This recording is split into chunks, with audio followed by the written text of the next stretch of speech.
Hey there. We got some music going. I see ya. Episode number 1. Tim Hill, Unrestricted, free agent. Here we go.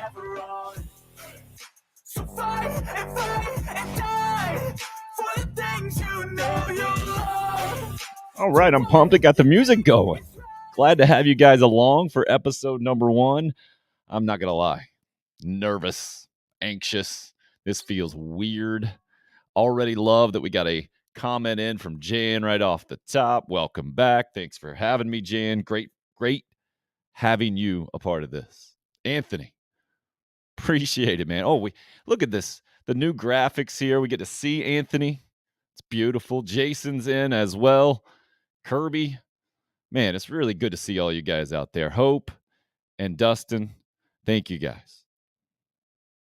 I say to see all this stuff. If you're going to listen to this thing, that's awfully rude. So however you're joining us today, much appreciated. Really, from the bottom of my heart. It warms my heart to be back with you guys. It's been 6+ months since I've done a show. And I've been doing shows my entire life, right? 1996 is when I did my first radio show. So to be back here with you guys right now feels really, really good.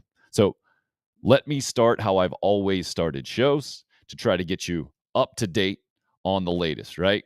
Off the top, here's what you need to know. What happened over the weekend. This show will be based around the most important things going on in the state of South Carolina from a sports perspective. That will not be all this show is, but that's what we're basing it around, right? That's how I come to this show. And then who knows where it's going to go from there, man. I got no idea. And that's part of the fun. That's one of the reasons I'm a little nervous and anxious this morning as we kick this thing off. So over the weekend, from the sports perspective at large, the NFL draft dominates, right? Football is king. It will always be king on this show. It will be king. It looks like it's going to be the undisputed king of our country from a sports perspective for a long, long time. I'm not a big draft guy. To me, it's a TV show. It's a way that ESPN, the NFL, has been able to make the NFL more relevant for longer. I think we all know this, but there are certainly fun parts of the draft. And watching Carolina's Nick Muse go jump into the pool and do a backflip when he was drafted in the 7th round by the Minnesota Vikings, that's part of it, right? JJ Enagbare for the Gamecocks, the first one drafted from the Carolina perspective, 5th round, 179th pick by the Green Bay Packers. Kevin Harris, 4 picks later, to the New England Patriots. I think it's a great fit for Harris. And I think a lot of Gamecock fans are really excited to see what he's going to do in the NFL. And another running back for the Gamecocks, Quandre White, ends up signing a free agent deal with the Miami Dolphins. Jabari Ellis, a free agent deal, the defensive lineman going to the New York Giants. So that's the Carolina perspective of the NFL draft. The larger South Carolina headline might have been that Justin Ross for Clemson not drafted at all. Ultra-talented wide receiver, injury issues, and he is a prime example of why name, image, and likeness in the current landscape of college football, to me, is the right way to go. I've been reading all these hyperbolic tweets or takes over the weekend. You had the Biletnikoff Award winner, best receiver in the country from Pittsburgh, basically getting recruited, getting paid to go over to Southern Cal. Right? People are freaking out, losing their minds. Oh, look at what you did, all you people who wanted name, image, and likeness money and the whole thing. Now, look what you got. College football is going to be ruined. Easy. I disagree. And we'll get into that at length in a lot of ways as we continue on this morning. But I wanted to get that off the top, let you know that's where we are. Also, Gamecock baseball, huge weekend. Sweeping Alabama on Thursday, Friday, and Saturday to get back in the mix in the SEC East. Now 4th in the SEC East, a game behind Vandy at 9-12 in SEC play. Absolutely massive from a Gamecock baseball perspective. So those are the 2 main things I wanted to let you know right off the top from the Gamecock sports perspective. Now, let's get this out of the way from where I'm coming from to do the first show. Tim Hill, Unrestricted Free Agent, is the name of the show. And it means a lot to me. I just kind of jokingly put that on my profiles here in the last 6 months or so since I was fired from Cumulus for refusing to get vaccinated and follow their vaccine mandate. But I think it is very appropriate to go with that as the show name here, not because it has my name on it. I do that just to differentiate it, make it unique, right? There are some other unrestricted free agents shows or podcasts out there. This is not a tremendously unique name or different, anything that's that was some kind of epiphany to me. I'm not ultra creative coming up with this thing, but it does mean a ton to me because I, like probably most of us in this country, have always worked for someone. I haven't had, by and large, many issues working for someone most of my professional life since 2000 until about, 8 months ago when this vaccine mandate came down. And I did not agree with it on multiple levels. The most important one being is against my religious beliefs, being that fetal cells were involved in the vaccine production and development, and I'm not cool with that. So filed a religious exemption. And if you've heard the story, bear with me, and this is not going to be a long thing, but didn't work out. No reasonable accommodation was made for me at my past job. So I was fired with cause is how they did it. And since then have been doing multiple things. Was a UPS driver around the holidays, driving my own car, throwing packages in there.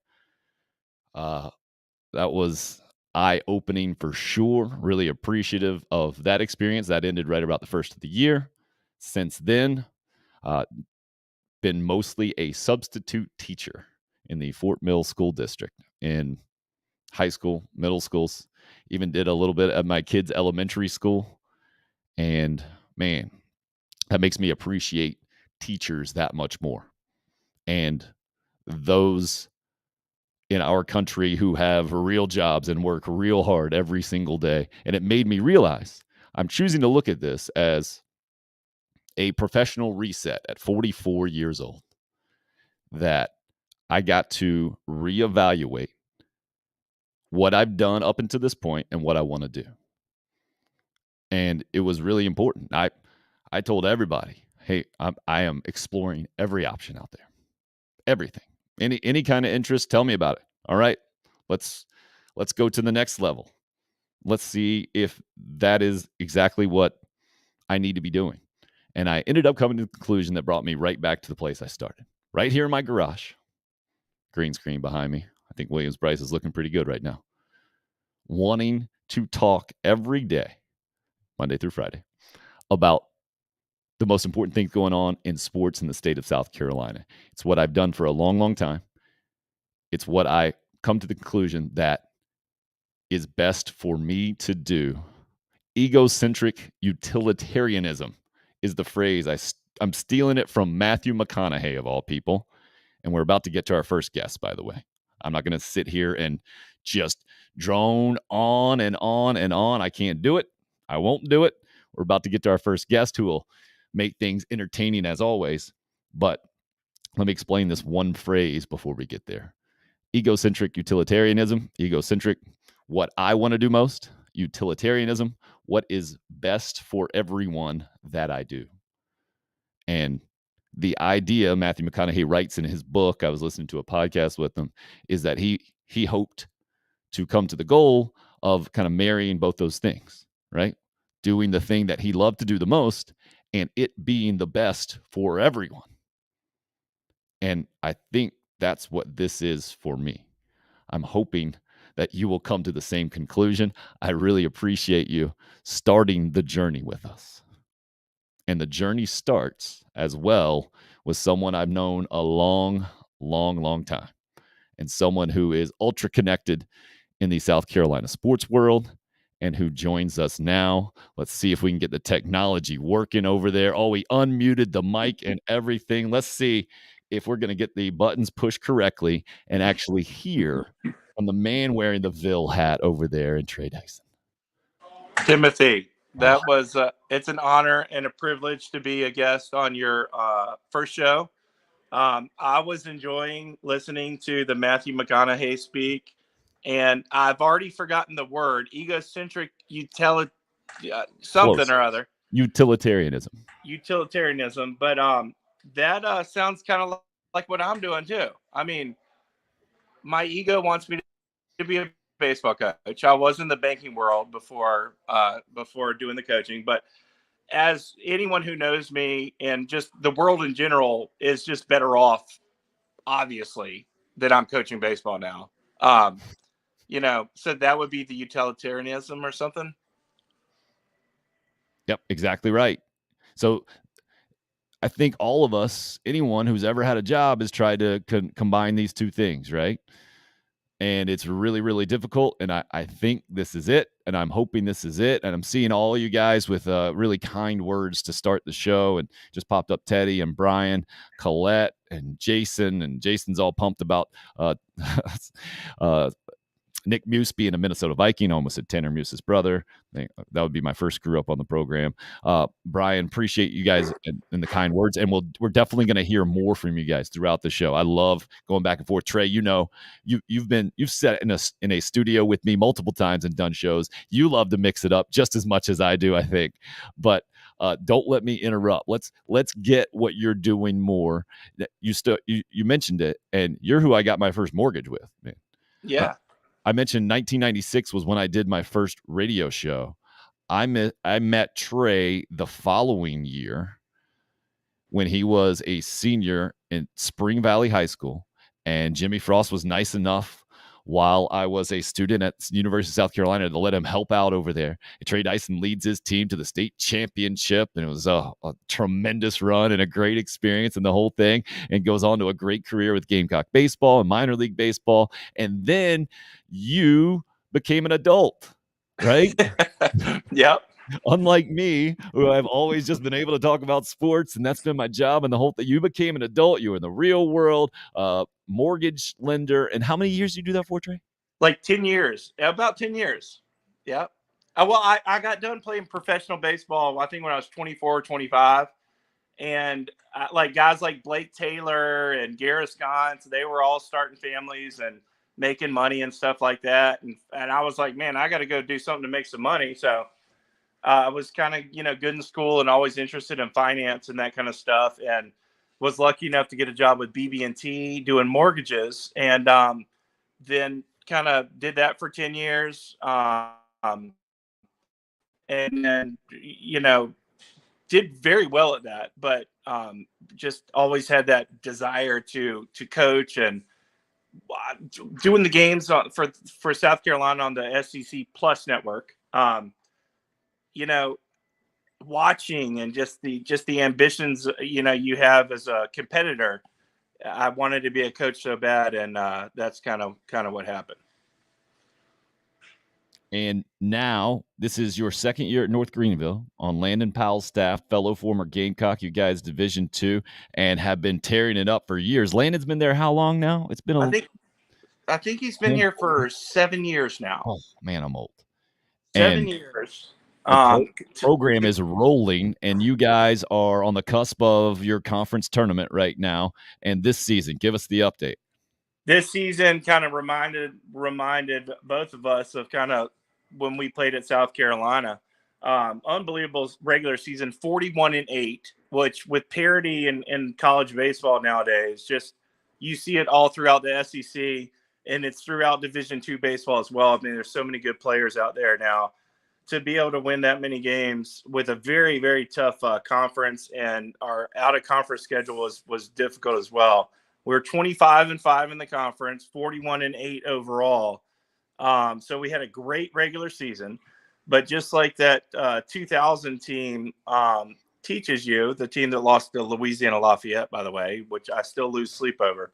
You can do all these awesome things, but at the end of the day, it's about winning when it matters the most. And we're hitting the postseason here, and we're getting ready to hopefully learn from past mistakes as players and stuff to help these guys continue to play good throughout the postseason.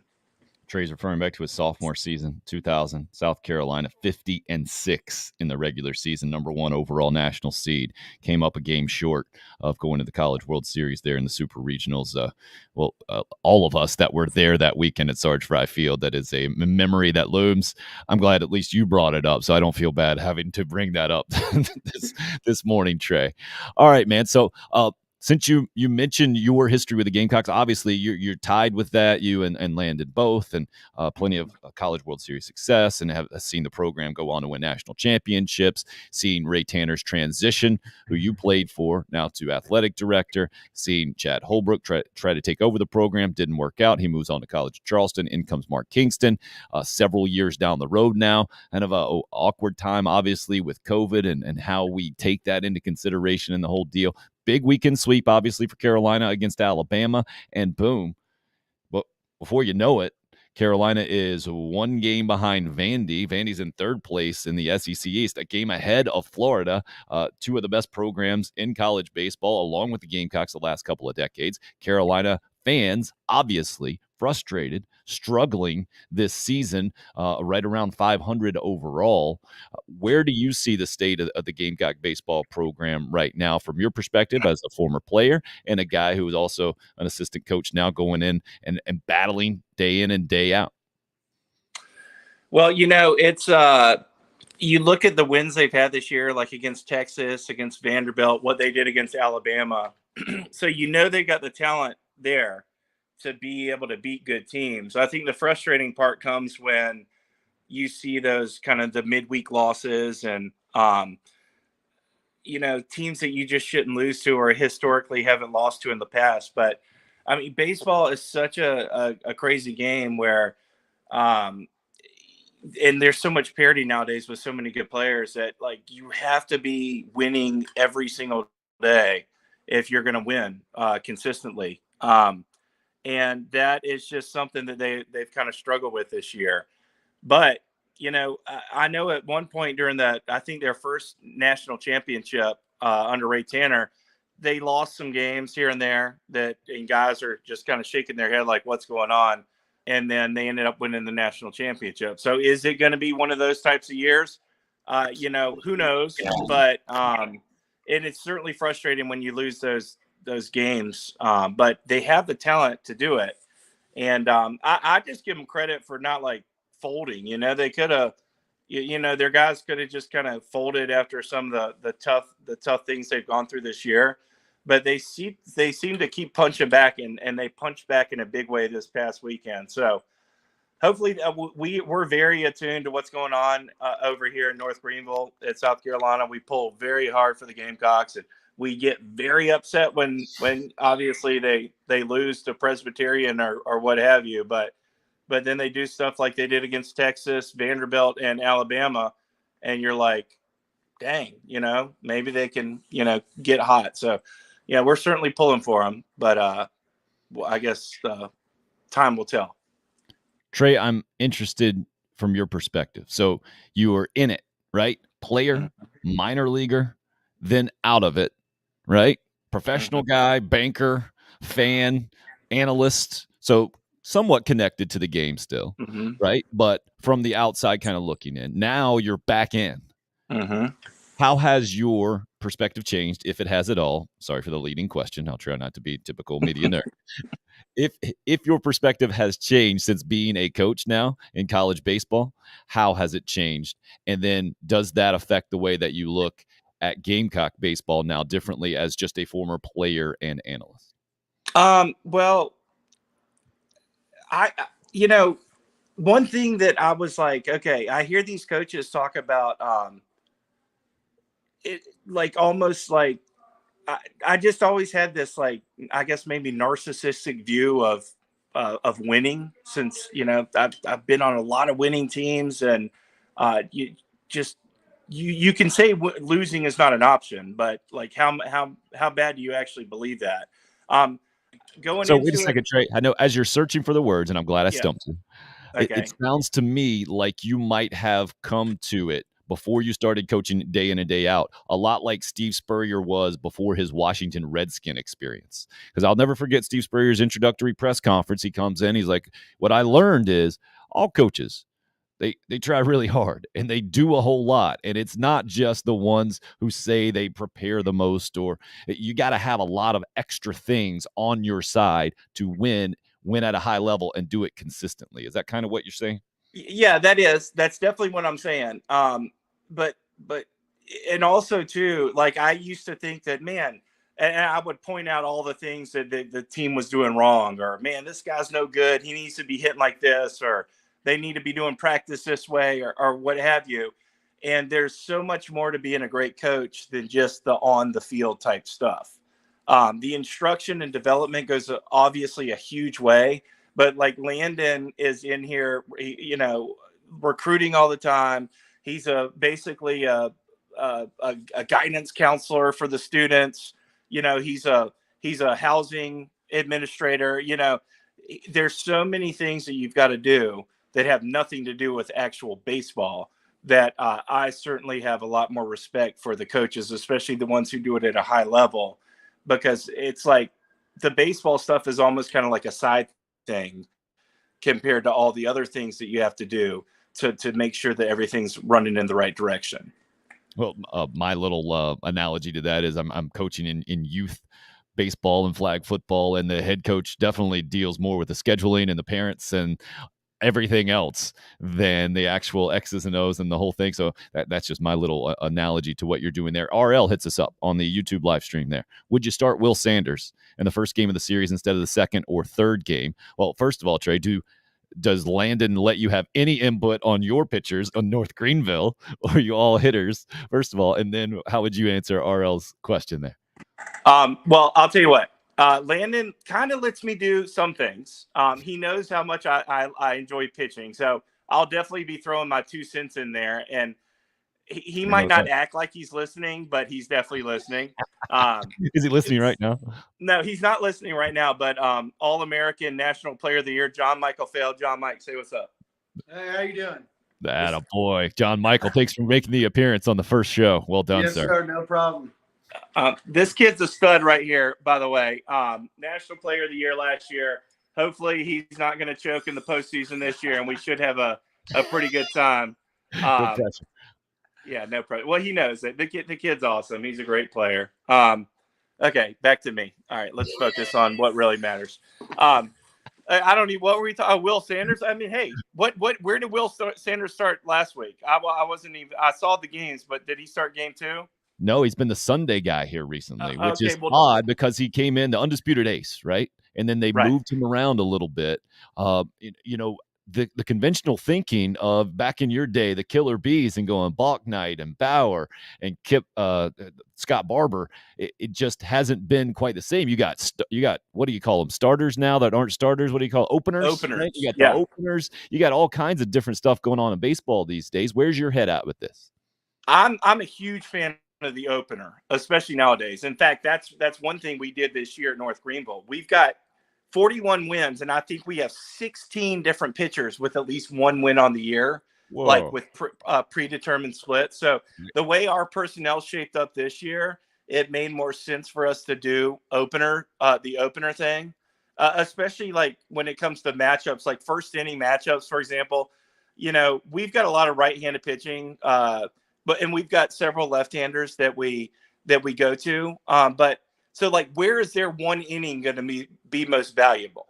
And we had a couple lefties kind of open this year against good hitting teams with lefties stacked at the top of their order, or because so much stuff nowadays is like swing and miss type guys, like 1 inning type guys. If you talk to our pitchers, most of them all believe they could be starters. But the way that it's kind of worked out this year, it's been a true team effort. Our ERA in the conference is like it's like a full point better than the second best team in our conference. Like I said, 15 or 16 different guys with a win. I personally am a huge fan of the opener because it takes pressure off the staff as a whole too. Regarding Wilson. Yeah. Go ahead. Before you keep going, RL comes back, says that's exactly my point, guys. We tend to tax our bullpen on Thursdays or Friday in game 1 or game 2, limit the choices the rest of the weekend. I think you're coming at it from the reverse angle, right? If you got a guy on the back end that you know is going to be 6-7 inning guy who Will Sanders is, then you have so many more options to win game 1 or game 2. Is that where you're going? Yes. But Now I think differently. So what I about like that? Noah Hall a lot.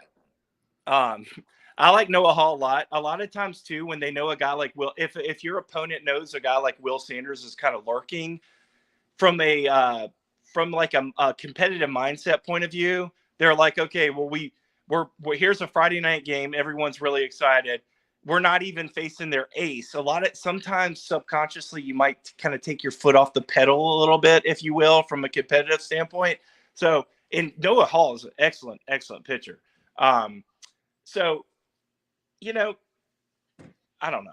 What about the other side of that? As a team that is saving that guy, for lack of a better word, don't you have a little confidence? You feel like you got the ace up the sleeve as well, and Definitely. even if you lose game number 1, you got a chance to bounce back and win 2 and 3. Exactly, and that's why I would probably be a fan of going game 2 for Will Sanders.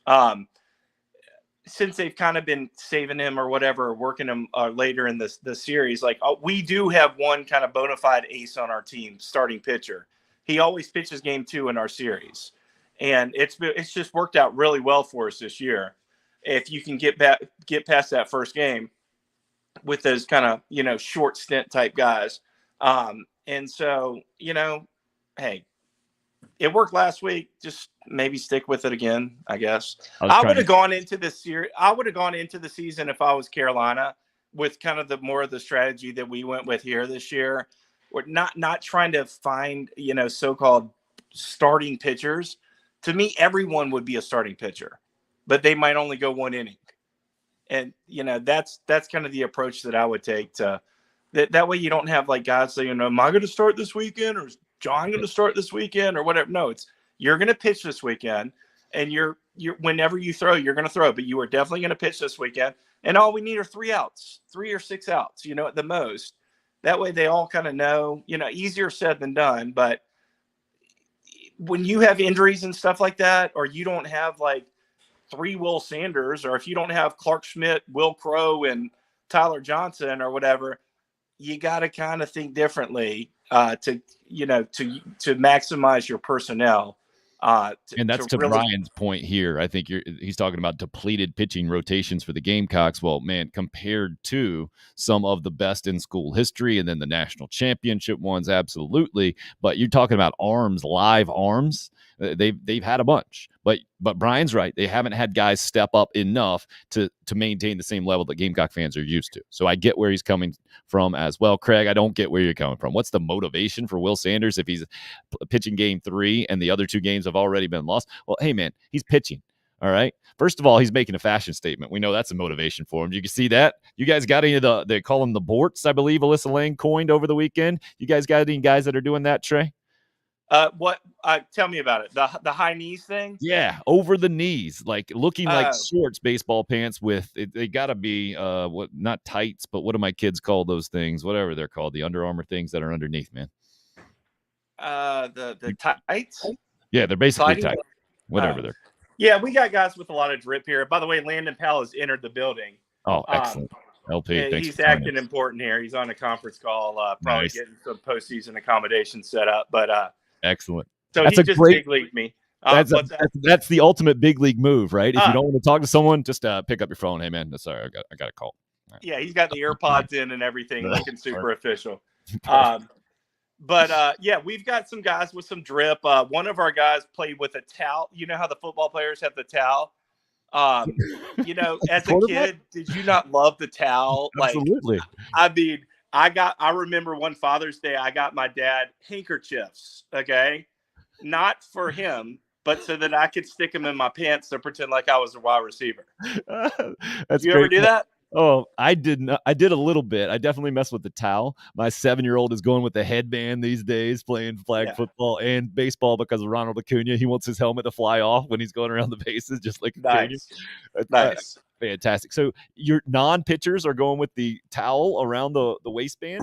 What are they No, doing? we had one kid that had the towel hanging out of his back pocket this weekend. It's a great look.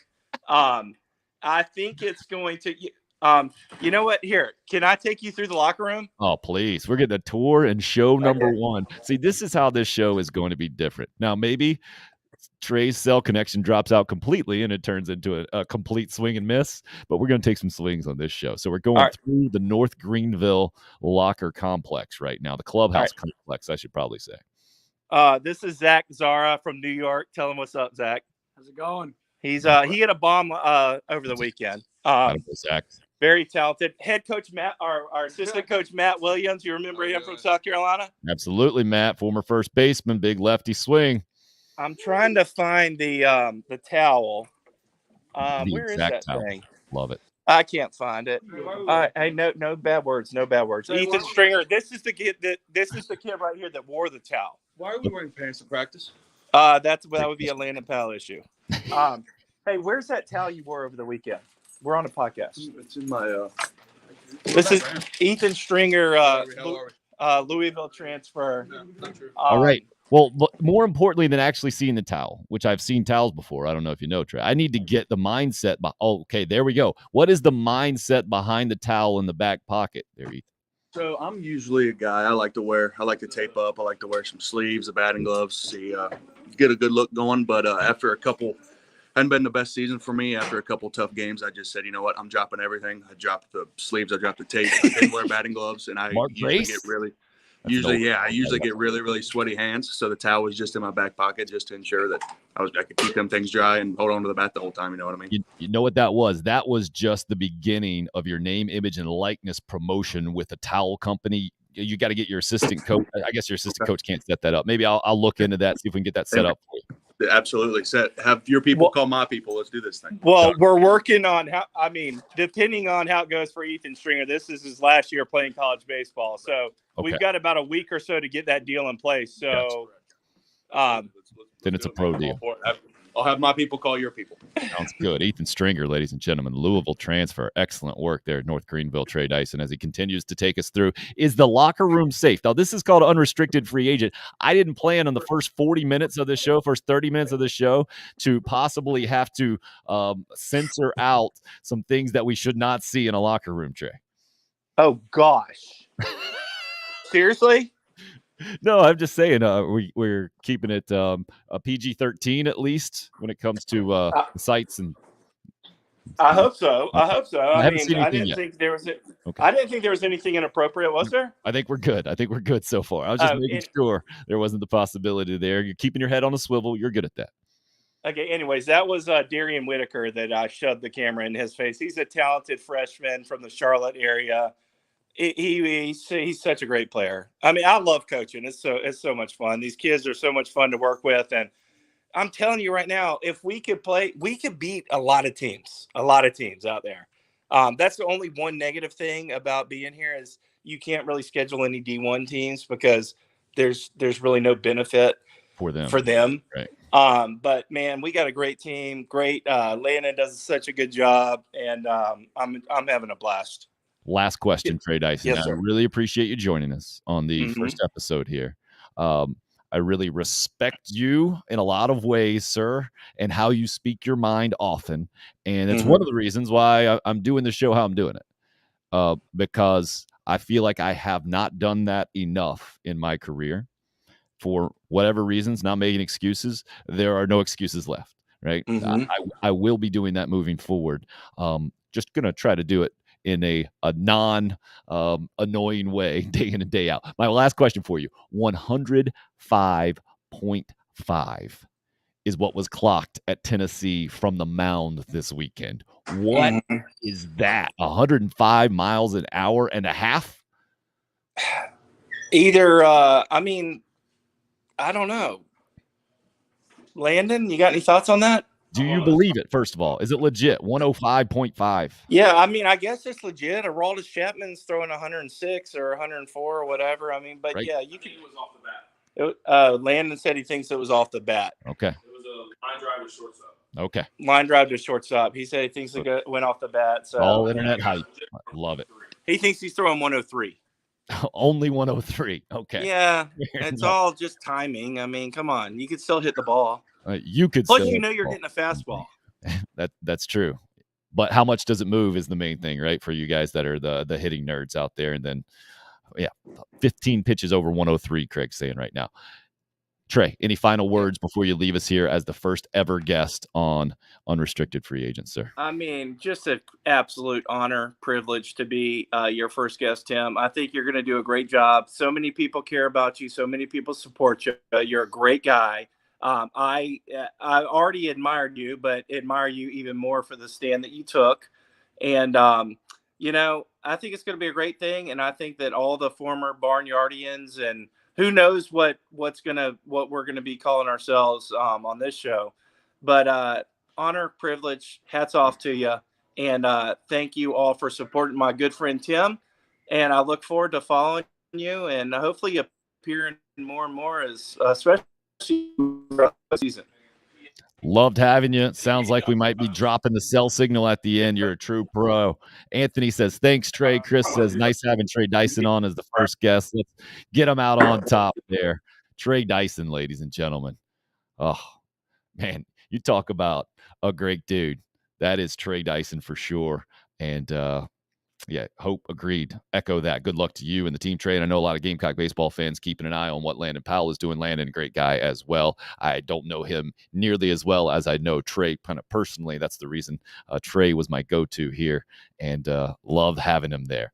Lori, love the background. Good old Willie B. That's right. We got a couple of different backgrounds. This is just some pictures I've taken. We've got daylight here. We got a sunset one. We got a night one. We'll get them all in. No problem at all. My good buddy, Brandon Marshall. Back in the day, I got to check that picture. How about that?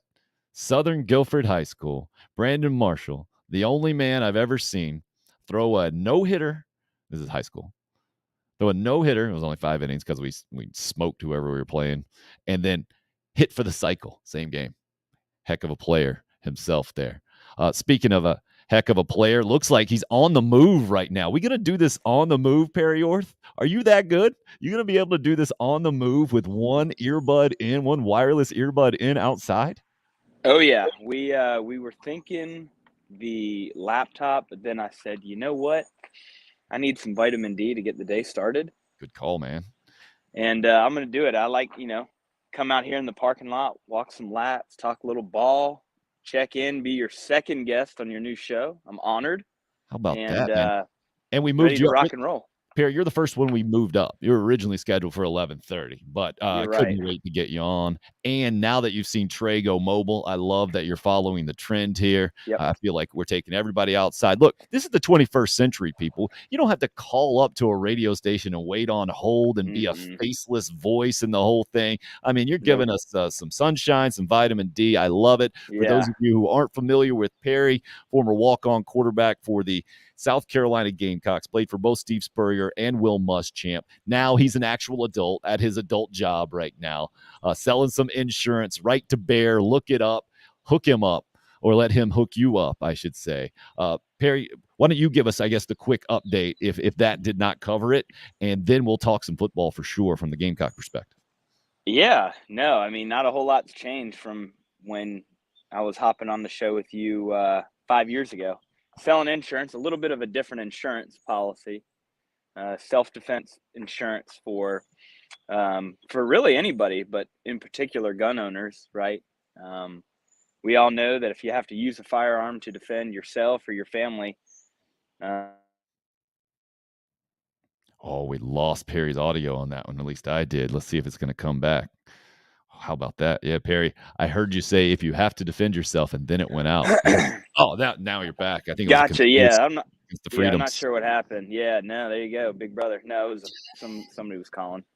But yeah, no, if you have to defend yourself, you're going to get pulled into court fees and all sorts of other stuff. So, if you you're looking for some insurance and you carry or you don't. And we believe that everybody needs it. We've got a website, and it's protectwithbear.com. And then still doing the quarterback training. That's grown to be bigger than I ever thought it would. And still coaching ball. So not a whole lot's changed, maybe a little bit of a different day job, but same old deal.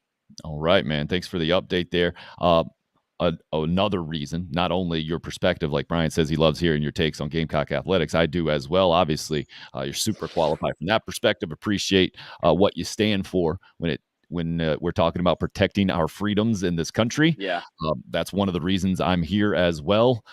You're going with the Second Amendment, mine more of the First Amendment and freedom of religion and the whole thing. But I like all the amendments. I like all the freedoms. And I think the more that we speak about those and harp on how important they are, the better it is for our country. And mainly I'm here so my kids don't have to fight this fight. You're not quite to that point. You're recently married and the whole thing.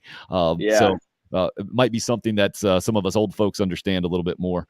But no, I mean, you nailed it on the head. I mean, you can't, when you let the 5% try to use the loudest megaphone to dictate what the rest of us want to do. I mean, if that's what you want to do, man, there's plenty of countries you can live in. That's not what America is. That's not why people came here in the first place. But it is funny how history repeats itself, right? The reason that people left Europe back in the day to come to America was for the rights and the freedoms that we have now that our own people are trying to remove, which is odd. They all like to throw, well, it's for the greater good, but they completely throw out the individual responsibility, the individual liberty that we all have. And it's interesting. I don't believe the majority of us are like that, whether you are on the far, whether you're on the left or the right. I think the majority of us still love this country and still love the freedoms and still love the ability to make our own individual choice of what we believe is best for us and our family. So respect for what you did, and pumped that you went out on your own. Another beautiful thing about the American dream, and happy to be on and honored that you thought of me to join the first show. Thanks, Perry. Mitch just says, glad to see you back behind the mic, Tim. Proud of your stance. Much respect. I don't put it up there just to kind of pat myself on the back. I do it as an example of, I don't know Mitch. I don't think I've ever met Mitch, but a lot of people like him have reached out. Perry, you talk about the 5% that might be speaking loudly and trying to advance their own agendas. I'm with you, man.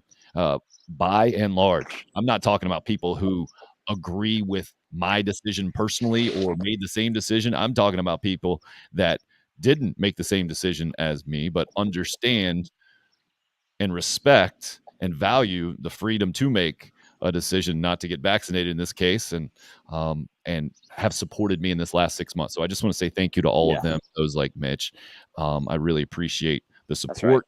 And it's one of the reasons that I've been encouraged to do this show, that we're here right now. And we are here right now. So let's get into some football. Let's have a little fun here, Perry. What sticks out to you? Let's start with what happened over the weekend. Anything stick out to you from an NFL draft perspective, a quarterback draft perspective? The Carolina Panthers going with Matt Corral in the third round, maybe one of the local headlines there. The Gamecocks, JJ Enagbare falling to the fifth round, and as probably not anticipated, he was, originally projected as a first-round type of guy going into the season. And then you had Nick Muse also drafted Kevin Harris, the running back, as well from the Gamecocks. Yeah, I mean, thought it was really cool, the storyline of Kenny Pickett staying in Pittsburgh. I know that the Pitt faithful have come to love that guy, and the fact that he's staying there and is going to have the opportunity to fill Big Ben's shoes is pretty remarkable. Going with the local news, like you said, I love Matt Corral. I love the way he plays the game. He plays it the right way. He's tough as nails, plays full speed all the time. And I think they got I think they got a sleeper in Matt Corral. I've seen people, and I'd agree that he has the chance to be the best quarterback in this draft. He has all the ability in the world to make all the throws. My only question is how's he going to hold up physically? He's not a very big guy from a weight standpoint, but he's done well so far with that. And as far as the Gamecocks, I think what stood out to me more than the guys that got drafted was really how few people we had drafted and where they went in the draft and how actually successful we were last season, right? You look at Georgia had 14 draft picks. We had 3, right? And we went 7-6 and won a bowl game. And I think for me, it really solidified the excitement of the program, where it's headed, and how Coach Beamer and his staff can take a team with maybe not tons of talent and turn it into a winning program and a winning team. So I'm excited for that. Loved the spring game, loved the atmosphere about it. I'm sure we'll dive into that here in a minute. But really excited for the young men that were drafted. And, we always love watching our Gamecocks play on Sunday. So I think the other storyline, too, is the Debo storyline, that he apparently had received a couple of offers from some teams, and it wasn't what he had expected. So now it's kind of in this weird negotiating standpoint where it's now looking like he'll probably end up back in San Francisco. And I don't know. We'll see, but I just hope it works out. Debo's a great guy, great friend, and would love to see it turn up for him.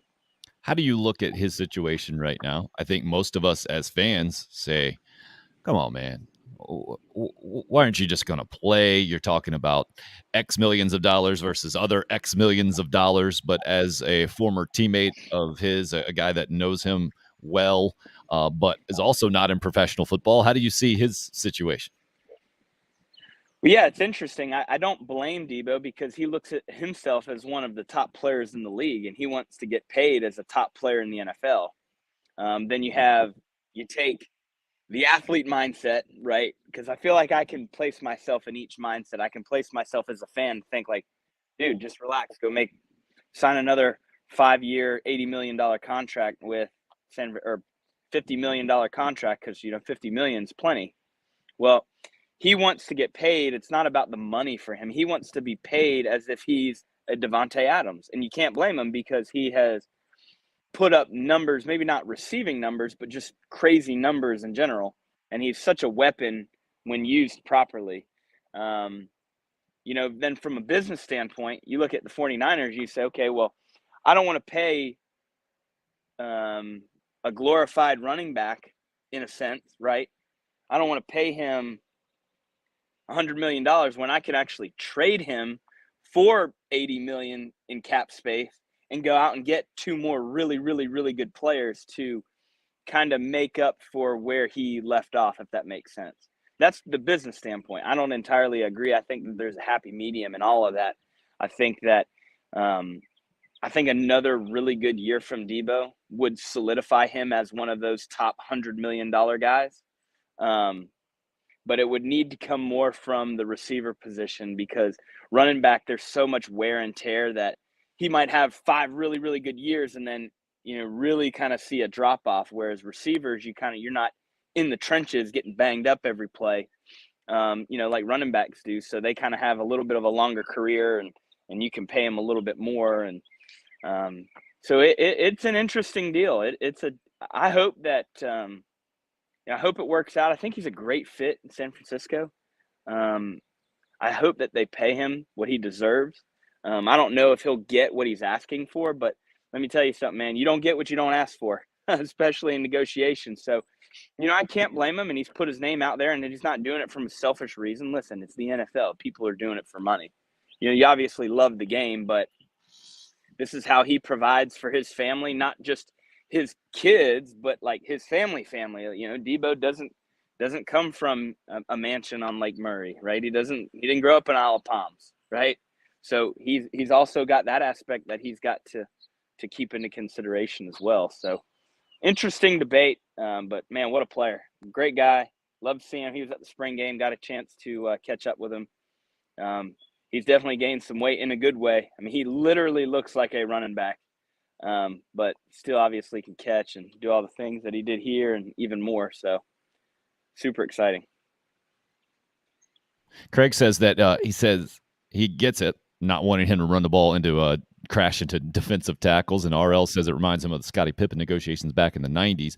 To me, what it brought up was the current situation in college football, and Debo was also a part of the conversation as well. He sat out that Belt Bowl game where the Gamecocks got throttled against Virginia, and I think that that was what it was. Let's put it that way. And now with name, image, and likeness, and what came up over the weekend, the big Pitt receiver who won the Bolitnikoff Award going over to Southern Cal, and all kinds of things floating out there. I saw the figure $3 million in a house or something. Who knows how much validity there is to what he's getting to go there. But there are a lot of people in college football right now saying the sport is in crisis because of name, image, and likeness money. And I don't understand that. This show is called Unrestricted Free Agent, though. Maybe that's why. But where is your mindset on that, having been a college quarterback, unable to cash in on his name, image, and likeness, and now seeing it a few years later? Dang it. No. But no, I mean, it's insane. I mean, it's without a salary cap, right? There is like NFL, you only have so much money to play with. I mean, Southern California, that is a drop in the bucket. $3 million in a house for somebody. I mean, for some of those folks out there.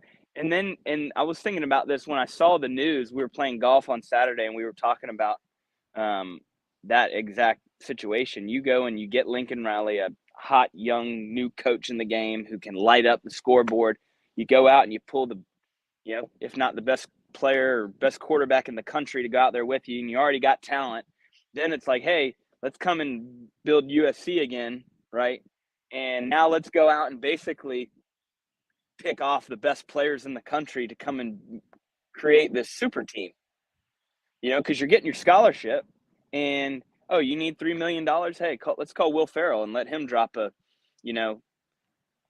few, by whatever. I don't know exactly how those contracts work or what that looks like, but, he might claim now to be the biggest Addison fan of all time. And now he's got, they're living in downtown Los Angeles in a studio apartment overlooking the entire city. And it might get really, really ugly before it gets better. And what's going to end up happening is it's going to get really top heavy in college football, or the NCAA is going to end up cutting or wanting or have discussions of cutting the NIL out, and it's going to cause just for hell in a handbasket, man. But I'm confused about all of that talk right there. So top heavy, hasn't that exactly been what we've seen from a college football playoff standpoint in the last several years before you bring up a good point, man. And that's the thing. I say that, and then I backtrack knowing that college football's already been top heavy. I mean, you look at the last, right, since they started the playoff, it's virtually been 3 of the 4 teams on rotation every year. So I don't know. I mean, here's the thing is, like, you hear about that crazy stuff, but then we take out the human element in the sense of, like, I don't know any of those. I don't know the quarterback at USC. I don't know this Addison guy from Pitt, but they could be complete turds as people, cause division in the locker room. Now you got offensive linemen that don't like him, and you got defensive guys who don't like him, and they're not gelling, and they're losing games they shouldn't. Now he's dropping balls over, he's not focused because he's down partying in downtown Los Angeles. And I don't know, man.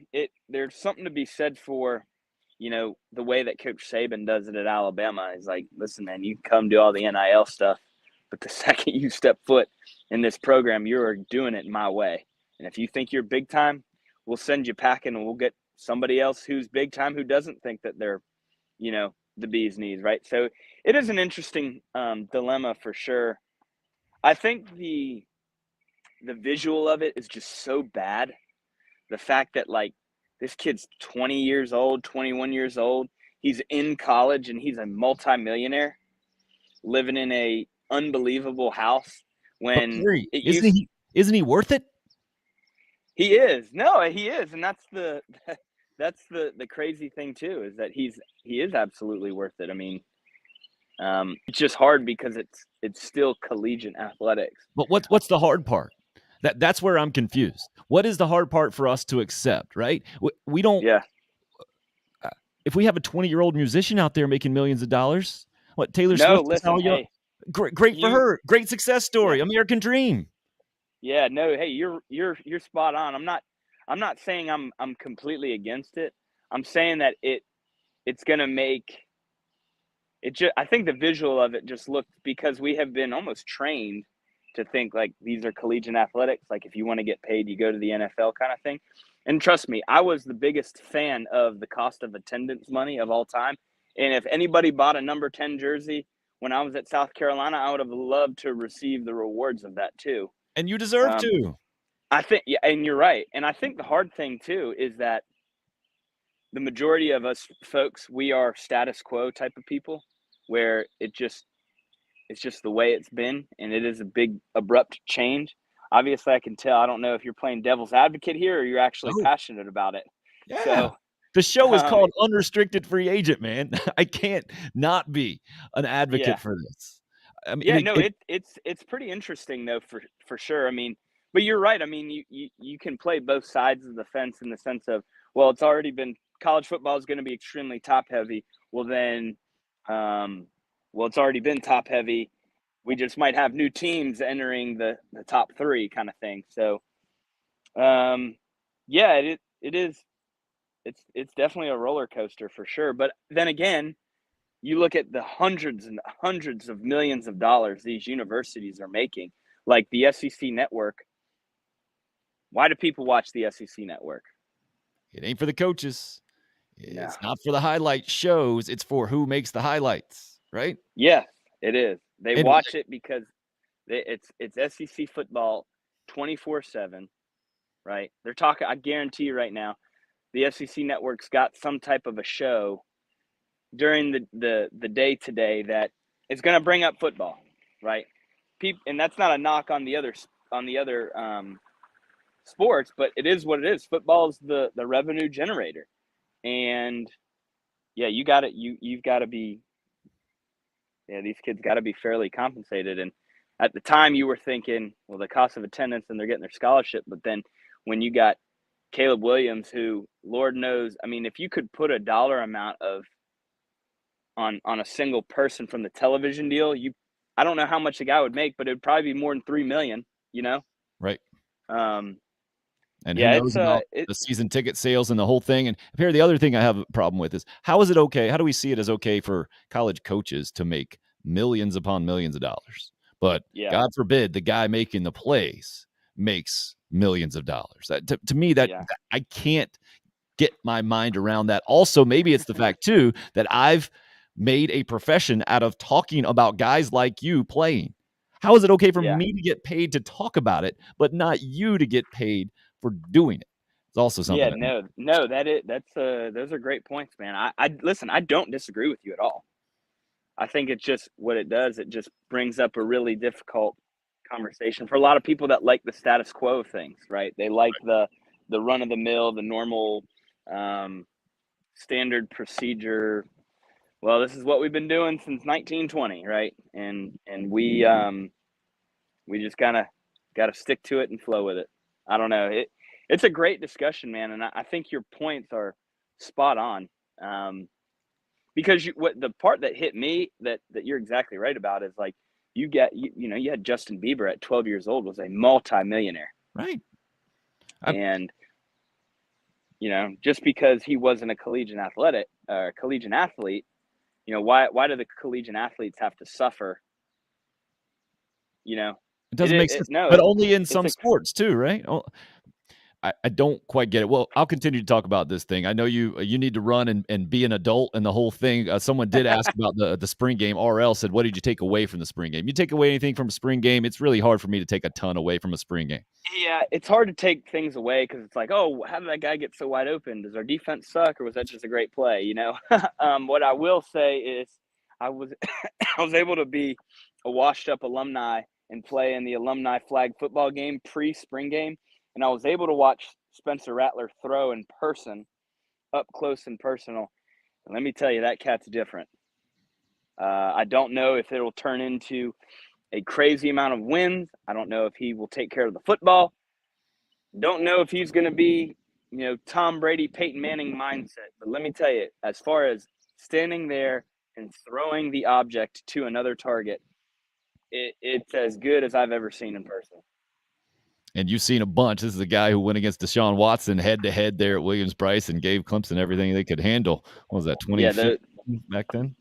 Yeah, this kid, he's got big-time arm pop. The talent's there. It's crazy. He's not a very big guy, but, man, he throws it well, and it looks like the team's gravitating to him. You look at the receiver room now, it's built different than it was last year, and we got a chance to really shake it up here in the SEC. And hats off to Coach Beamer and doing a great job. And, I know my wife and I are enjoying following the program. We're excited for the fall. But, Tim, appreciate you having me on, man. I do have to run. My 11 o'clock meeting just showed up, so I will talk to you guys later on. Perry Orth, at Perry Orth 10, where you can follow him on Twitter. We really appreciate the time, Perry, taking us outside, getting us on the move. Guest number 2, but first guest on this show that has been moved up because of meetings moved up in real life and the whole thing. Hey, speaking of that, I want this show to be different. I hope the first 2 guests have shown you guys that, right? We catch them on their cell phone. Just the way that we talk, I want it to be different than typical sports talk radio shows, especially where you get coaches a lot of times that can't say anything, right? They're not going to say anything. And you know that going in, and that has been a frustration of mine throughout my career. And when you can predict what someone is going to say, then a lot of times I just choose not to speak with them because I understand their position. I try to respect that position, and I know the questions that I want to know answers to, that we want to know answers to, right? As fans, people who follow programs, right? You want to know, all right, what kind of teammate is Spencer Rattler going to be? But for those who might have come to the conclusion at Oklahoma that he's not a very good teammate, it doesn't really behoove them to come out and say that, right? And I'm not saying that's the deal. I'm saying, well, that was a criticism. That was part of, I think, the knock on Rattler. And it looked to me, I was even going to ask Perry that, but I didn't want to put him in an awkward situation. It looked to me at the spring game, and it's the one thing I did take away, and it's what Ryan McGee kind of ended the broadcast with on ESPN Plus, that his new teammates, the environment around Gamecock football, it looked like Spencer Rattler was fitting in very nicely and was going to be just fine as a teammate. Now, you never know, right? And you have no idea how the season's going to go. And we're talking about a guy, and Perry just mentioned it, who can throw the football.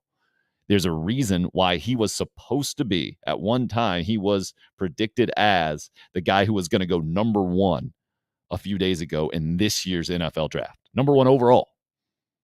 You look at the Oklahoma quarterback track record, and it's easy to see that he was the next guy in line with Baker Mayfield, Jalen Hurts, and it just didn't work out for him. And now, so how does he bounce back?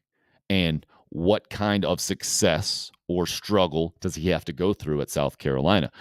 Those of us who have been in this state a long time, you know the track record. Todd Ellis, the last University of South Carolina quarterback to get drafted in the NFL. That was the 9th round back in 1987, I think. They don't even have 9 rounds anymore.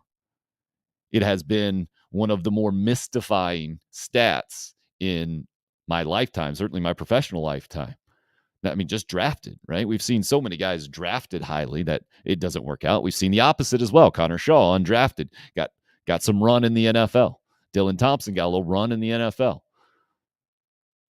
But Spencer Rattler is different in a lot of ways for South Carolina football in how much he was hyped coming out of high school, the success he had at Oklahoma, winning a conference championship in his first year at playing, really, and then what he had to go through last year. Called it a toxic situation. I don't know of any starting quarterback who came in as a Heisman Trophy favorite and got benched halfway through and didn't see his team go on to a ton of success that wouldn't call it a toxic situation.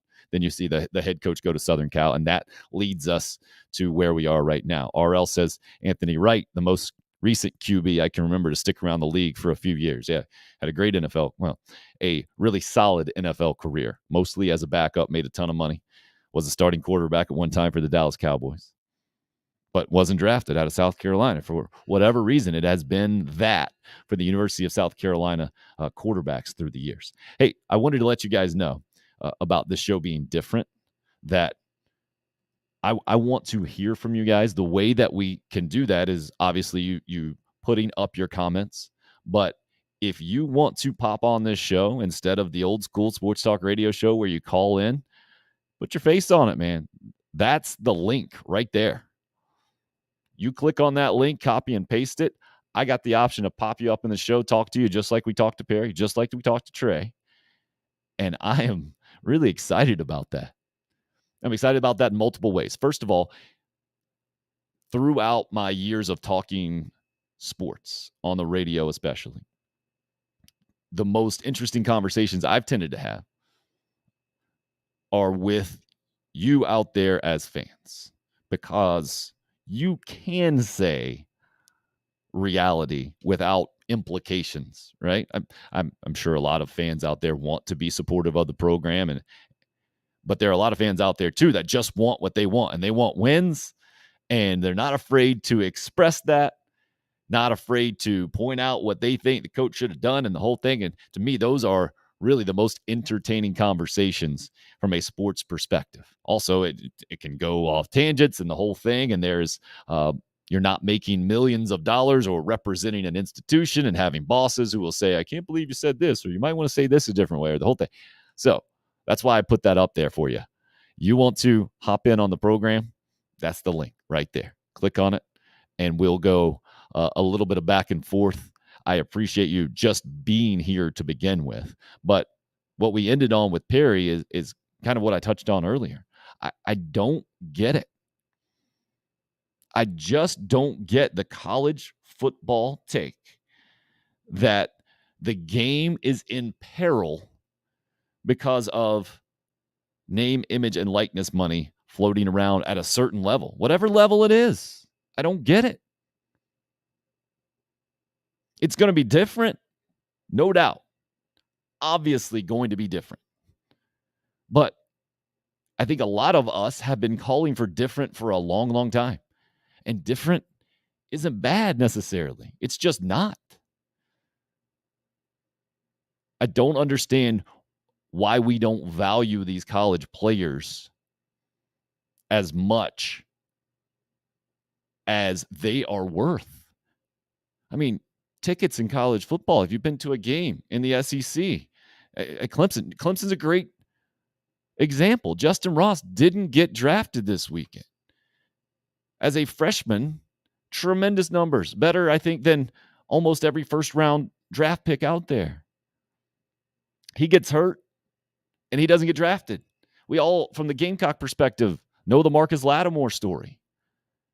How much money was Marcus Lattimore at his peak worth to the University of South Carolina? And why do we have a problem as people who love college football not admitting that, or not wanting to see those guys pocket that money? To me, they deserve it. They're worth it. They are. This country, we have a saying, right? You're worth what they're willing to pay you. And if boosters at Southern Cal are willing to pay a Pitt wide receiver $3 million, buy him and his family a house, he's worth it. Where's the downside? To me, it's just being selfish, right? As a Pitt fan, you're like, man, you just took our best players. You're mad. I get that. You don't want that to continue to happen. I understand. You also just had a great quarterback for the last several years in Kenny Pickett. What keeps your program from being able to pony up a bunch of money and get other guys? And Perry's point was a great one. I retweeted something over the weekend that said the University of Texas Athletic Department, the richest in the country. Wins aren't bought and paid for. Money matters. I'm not naive to that. But money buys losses as easily as it buys wins.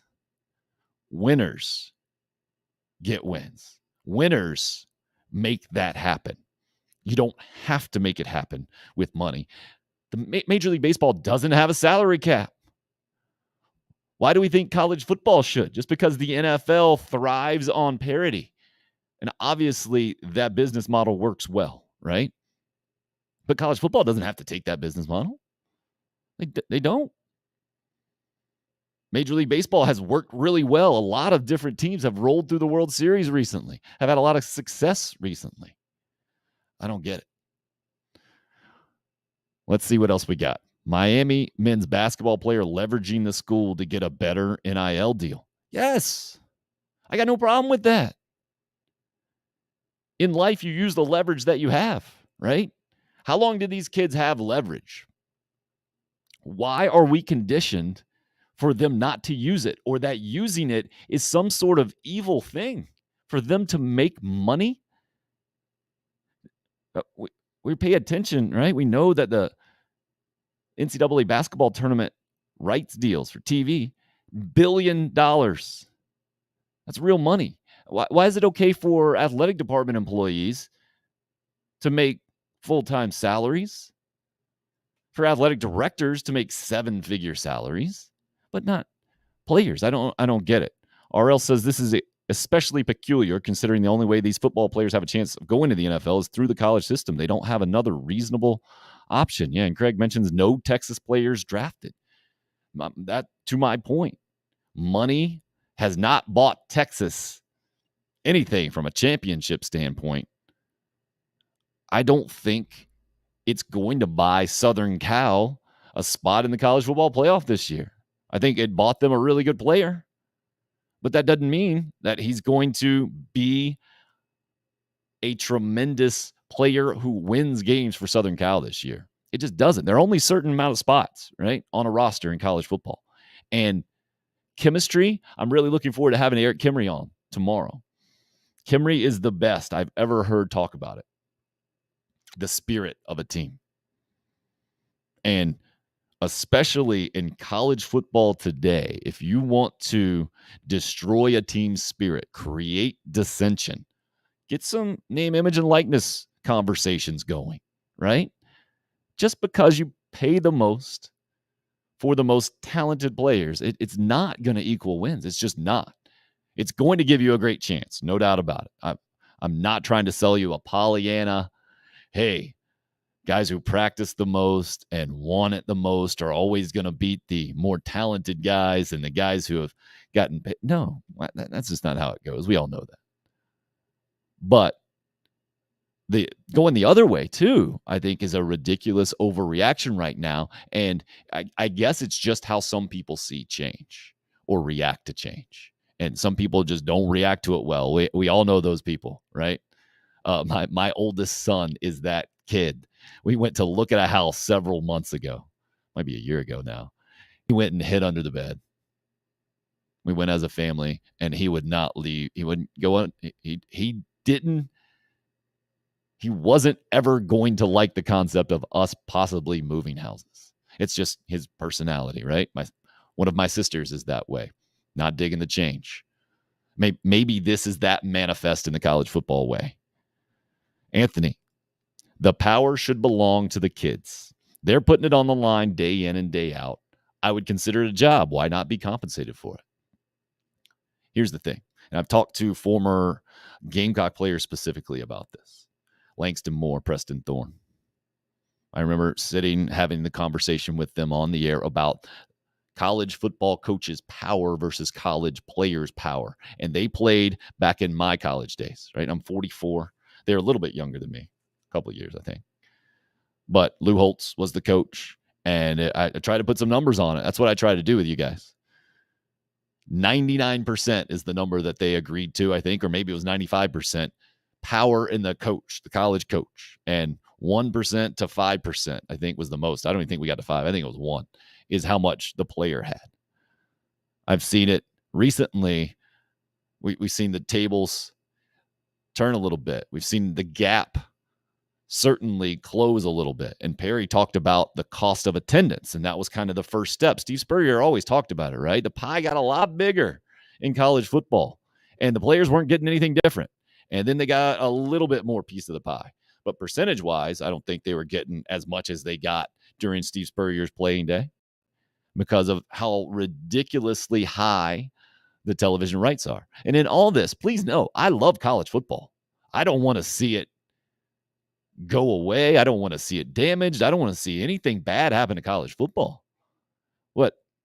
We're also talking about what's right here, what's fair, what's common sense, capitalist society, the whole thing. Jimmy D just says change is hard. Change is inevitable. Very wise, sir. Brian says, my issue is why would a player threaten to transfer to get a better NIL deal? Theoretically, the school has no power to secure the max NIL for their players. Well, we know why, Brian. That's not your question, right? Why is so they could make more money, right? Because they think that's the right thing to do right now. I mean, we're in the infancy stage in this thing, right? And so we're going to see players handle it well. We're going to see players handle it poorly. Seems to me that South Carolina women's basketball players have handled it well.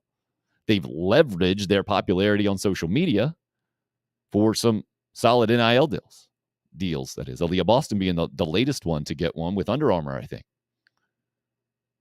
But I use leverage there not as a negative connotation or anything to reflect poorly on them. It's maximizing, right? That's what you do. Now, to me, Brian, if they're doing this, they're doing it publicly, they're doing it in the wrong way, this is not a player you want in your program to begin with. This is not a player who's going to be there when things get difficult, when teammates have to rely on him, when he has to rely on teammates. Ultimately, you let that guy move on. Let another team handle those issues. I mean, because at some point, right, the price tag's not worth it, no matter how good you are. And especially in college basketball, when you can just jet the next year anyway to the pros, which is how it's been for a long time. And Brian's with me on that. I always like it when you disagree as opposed to agree on that. So if you guys can help me understand this, help me, I guess the catastrophizing is that kind of what Perry brought up, right? College football is going to be even more top heavy, and only certain I've always seen that only certain programs will be able to afford the very best players. But it, by and large, has always been that, always. But it hasn't been certainly above board. We didn't know exactly that the Alabama quarterback was making $1 million a year.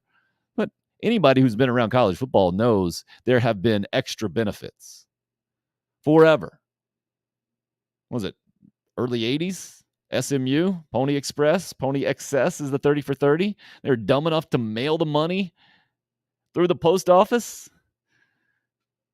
And you know that's not the only time that's happened. It's the most famous time someone got caught.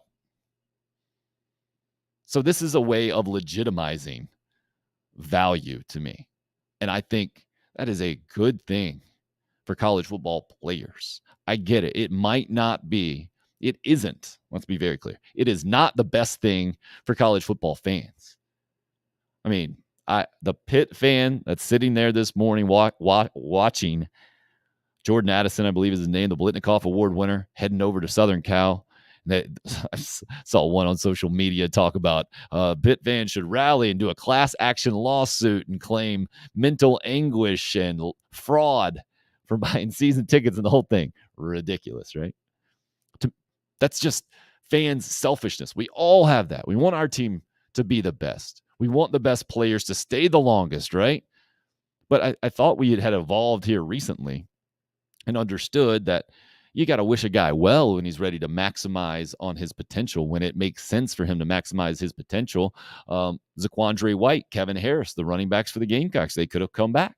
They decided to move on to the NFL. Kevin Harris getting drafted by the New England Patriots. He's going to have great opportunities in his professional career. Zaquandre White didn't get drafted, going to the Miami Dolphins.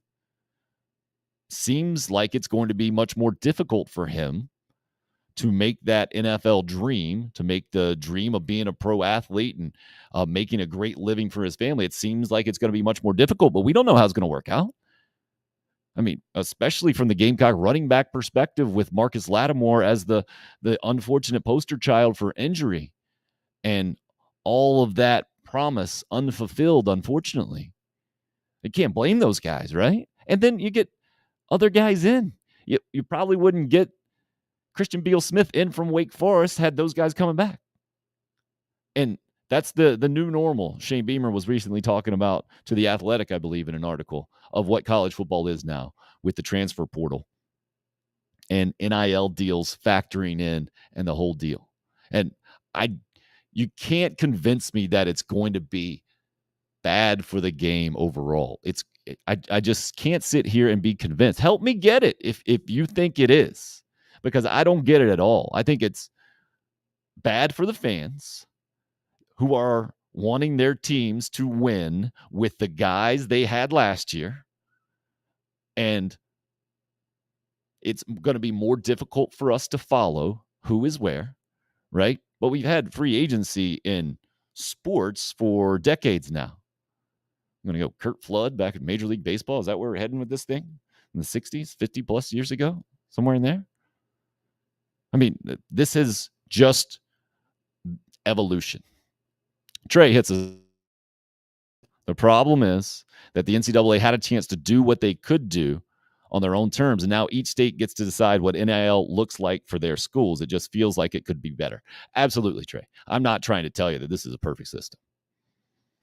But if we were relying on the NCAA to come up with a perfect solution off the bat for something that's never happened before and has to do with money, 100% of the money that they used to have and going to give that up, I mean, that's not human nature. That's not how we work. So, and the NCAA is just a collection of the schools, right? That's it. We all try to, it's a 4-letter word and it's easy to rip the NCAA, no doubt about it, but it's a collection of the schools. This has been coming for years. We knew it was coming. They had plenty of time to figure it out, and they passed. They balked. And now it's a mess. No doubt about it. It is a bit of it's messy, I should say. There's a difference to me, right? It's a little messy. I love eating pizza. Sometimes it's a little messy. I'm going to love eating pizza. I love college football. It's a little messy right now. But it's always been messy to some degree. It's a little messy with this NIL stuff right now, with the transfer portal stuff right now. More difficult for coaches, no doubt, in a lot of ways. Maybe easier in some, in that, hey, you want to replenish a roster, you got a lot more opportunities than you did. Telling me Lamont Paris, the new Gamecock men's basketball coach, doesn't have a huge advantage with that transfer portal that his predecessors did not have. Darren Horn just couldn't go pluck a guy and play him immediately. He was fortunate, I think, that he had the leftover transfers who were already eligible, and Sam Frederick and Devin Downey, and took advantage of that in his first year, and then we saw what happened after that. Messy is a good description, Trey says. RL, Emmert's retiring as the NCAA president in 2023. I know it's easy to rip Mark Emmert and the whole thing. I think it's kind of ridiculous. He's representing the schools. He's making them the most money he can possibly make them. That's his job. I don't think you're going to see that job description change with a new person in there. I don't think that person would have that job very long. He's working for the schools, the NCAA, and they're going to tell you, maybe that's the problem, right? They tell us they're all about the student athlete. And then they've been taking money hand over fist for decades and using the amateur definition. I saw somebody also tweet out over the weekend that we have to admit Dabo Swinney was right about the name, image, and likeness thing. Well, how? He's not. Tell Justin Ross he's right. Right? The guy who, plenty of promise, not drafted, wasn't able to cash in at his peak a couple of years ago because the name, image, and likeness hadn't come into play yet. I don't know why people have been pushed over the edge by what has happened here recently. College football transfer portal is what it is. Basketball one's right there too. Sean says 100% about the lie. And is it something that we all feel like partly guilty in being a part of? Is that what it is with some people, maybe? That not enough of us have stood up loud enough or have continued to buy tickets and watch it on TV. And so we're kind of in it with the NCAA. Is that, I don't know if that's the deal either. I don't quite get it. I want people in this country to make what they are worth when they're worth it. And I know these college football athletes, I guess one of my favorite sayings is don't get too close to the ballet. It ruins the illusion. Having been really, really close to big time college athletics in multiple ways over the last couple of decades, I've seen the other side of it too. And that's, to me, where it's completely hypocritical, or just you're omitting that entire other part of it, right? Guys who come to a Power 5 football program, let's say, they all think they're going to go to the NFL. Every single one of them. And if they don't, then they shouldn't be there. You have to believe you're going to the NFL if you are a full scholarship football player in the Power 5. You have to. If you don't, I don't think you can survive. But how many actually make it? What was it 16% or something? Maybe not even that high. And then we all know the NFL stands for not for long. And then how much money do they actually make off of that? How well do they protect that money or invest that money? I think we're getting better. The schools are getting better. That cost of attendance, better. Name, image, and likeness. Now they have the opportunity for that. It's better. It's messy. But messy doesn't have to mean bad. Right? Ask a kindergartner about finger painting. Messy's not bad. Kindergarten teacher, maybe. It is messy, for sure. I think we have to embrace the messiness of it and understand how fortunate and how unfortunate things have been, how fortunate current guys are, how unfortunate past guys have been. Not the ones that have gone on to the NFL. We know their names and have made tremendous careers. There, for every one of those guys, there's at least 3 or 4 of his teammates, at least, that wasn't able to cash in when they certainly were worth money and worth a sizable portion of money. Maybe not life-changing money, but to me, the ones who are worth that or seem to be worth that in college football should be able to work to make that when they can. All right, how about that for a gas baggy hot take there, huh? College football, where we are right now, that is it. I don't understand the crisis. Please help me understand if you would like to.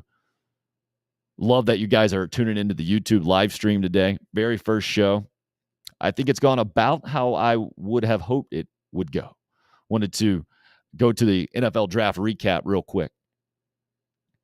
And what Perry brought up about Kenny Pickett staying in Pittsburgh, to me, great heartwarming story. What we love about college football, right? Played the same field in college that he's going to play in the NFL. Seems to be the heir apparent there to Ben Roethlisberger. Makes a lot of sense to me.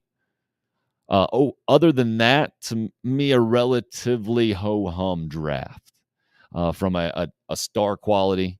A bunch of quarterbacks, a bunch of wide receivers taken in round number 1, a bunch of linemen taken in round number 1. If I'm a Carolina Panthers fan, I am pleased with how it worked out. You got to shore up the offensive line. They've proven that the last several years, right? Florida State proven that most in college football.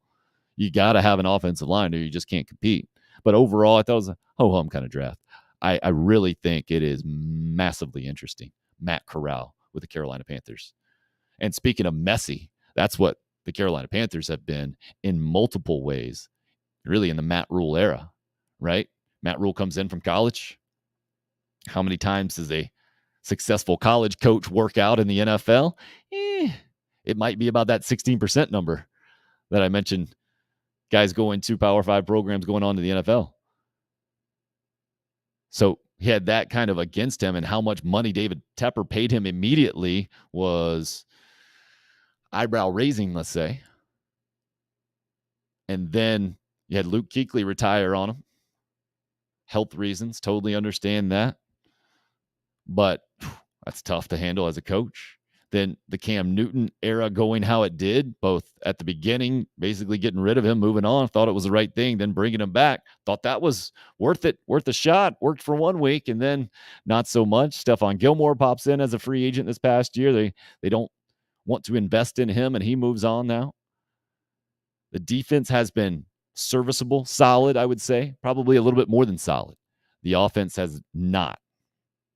And it's all been, I think we put most of the blame on the quarterback, but we all understand the larger issue has been the offensive line.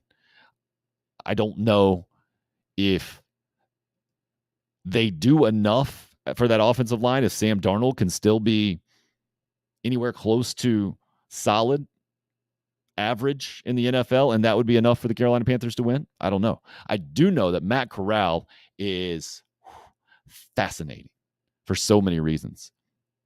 Remember, he came in, and it might have been his first major college action against the Gamecocks in his, I believe it was his true freshman year. And he came in, the starter was hurt out there in Oxford. This was that shootout game where Brian Edwards had the one-handed grab down the sideline, a ridiculous touchdown. Will Muschamp in a shootout game. As a college football coach, my head was exploding. Never thought I'd see it in my life. But Matt Corral came in that day, 4 years ago-ish, somewhere in there. Look it up if you need to. And it was a massive drop-off for that offense just because of where he was in his quarterback progression, where he was in his evolution as a college football quarterback. It was so early in his career. But then to see him evolve to what he was this year, so fun to watch too. The guys, I tell my kids to and I probably told them too many times. So my oldest now says, Tom Brady's not fun to watch because he doesn't like run. I like watching Kyler Murray. And I tell them how fun those guys are to watch that can run the football, can pass in. Matt Corral's that guy. And then he plays with a chip, man. And coming from Lane Kiffin now at Ole Miss and being picked where he was picked at the end of the 3rd round. Clearly the Panthers, no one in the NFL thought he was immediately investable as a starting franchise quarterback.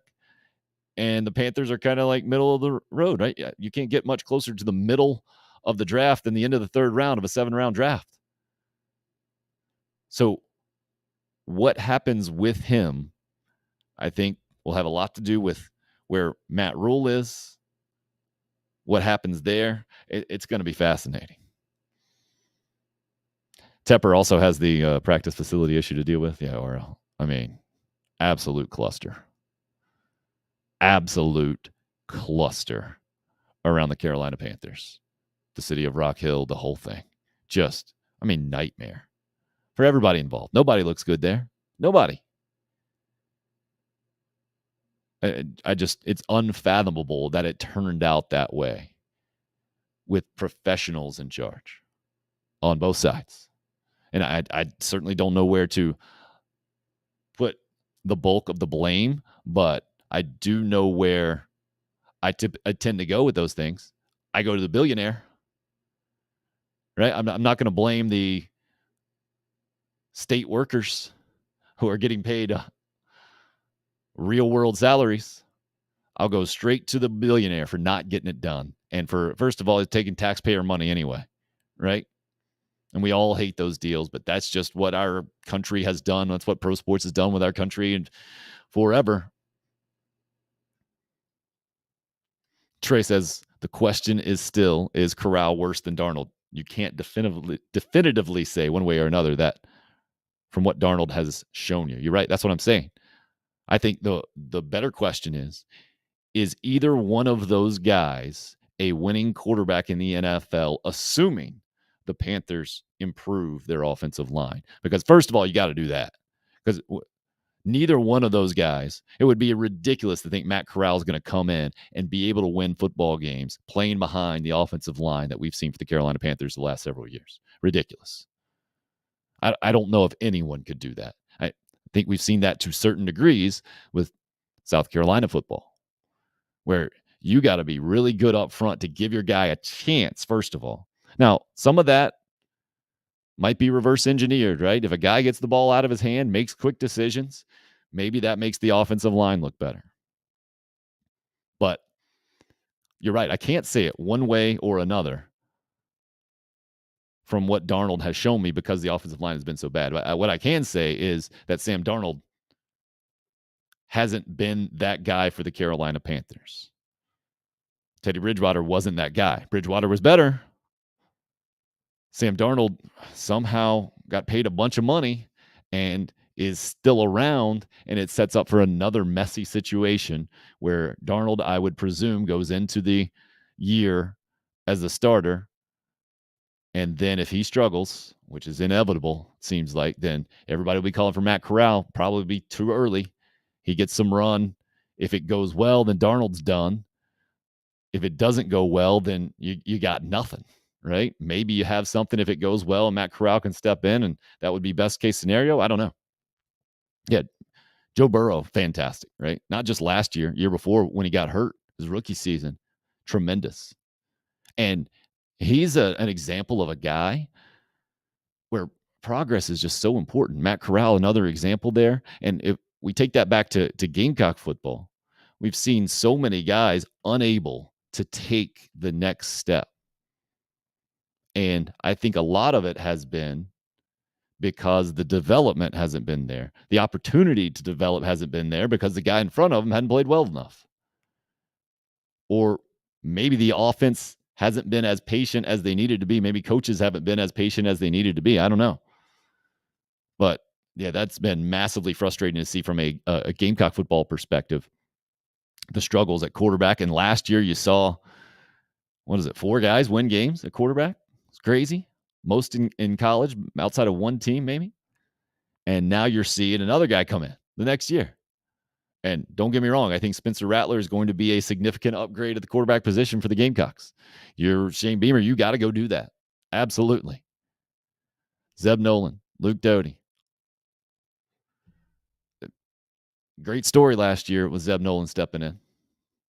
Then you had Jason Brown, the transfer, stepping in up from the FCS. Tremendous story against Florida in that win. But you're talking about a guy who's going to lead you to significant wins in the SEC. Luke Doty hasn't proven that either. That kind of goes back to Trey's point about where Sam Darnold, Matt Corral are. I think the Gamecock football situation kind of there as well. So Gamecock football will be one of the main things we base this thing around for sure. Mentioned Eric Kemry, the former tight ends coach, going to join us tomorrow. We had Perry Orth on a little bit earlier. G.A. Mangus, former Steve Spurrier, offensive coordinator, QB coach, set to join us on Wednesday. Really looking forward to talking to both of those guys. Also, Michael Roth. We were talking about lefties earlier. Someone mentioned that Matthew Becker from the Gamecocks, former Chapin High School standout, has a chance to be really good. And I completely agree. We're going to have the best lefty, certainly one of the best lefties in college baseball history. And the former Gamecock All-American Michael Roth join us tomorrow as well. And really looking forward to picking those guys' brains. And I want this to be not the traditional sports talk radio interview where you probably know the answer to a lot of the questions, and the questions have already been asked a lot of times. And the guys are doing it, and it's almost out of obligation. Or I just want to be a bit of a hangout. Maybe you take us to a locker room like Trey Dyson did there at North Greenville. Maybe you just hang out outside, get some vitamin D like Perry Orth. This should be a little bit different than anything you've ever seen before. That's my goal here. It's certainly not to sit here and preach at you for 2 hours or just read some of your comments of the whole thing. RL says, not saying this will happen, but imagine Spencer Rattler putting up great numbers this year, being drafted by the Panthers. Certainly could happen. Be a really good situation for the Gamecocks if Spencer Rattler plays well enough to get drafted high. And then, yeah, fan can dream, RL adds there, no doubt. Both fans, right? I mean, Carolina Panthers need a good quarterback. Right now, they certainly don't have an NFL guy they can rely on. What will happen there? We'll be very interested to see what happens there from the Panther standpoint, what happens from the Gamecock standpoint. Again, Gamecock draftees, in case you didn't see, or even if you did see, it's certainly worth the recap there. And I'll do it. J.J. Enigbare going 5th round. 179th to the Packers. Enigbare, really interesting career, I think, for the Gamecocks in that he was always last couple of years. I remember watching him in the spring game 3 spring games ago, I think. Yeah, I think Jake Bentley was still there. And nobody could block him. Nobody. He was just, it was apparent that he was that gifted as a pass rusher. Didn't put up tremendous numbers, but did enough 2 seasons ago to be projected as a first rounder, possibly going into this year. And then I guess didn't turn into a measurable guy in the combine, or they didn't see enough production on film this past season, even though Carolina much better than anticipated. I think he was a big reason for that, even though the numbers weren't flashy, not all American type production.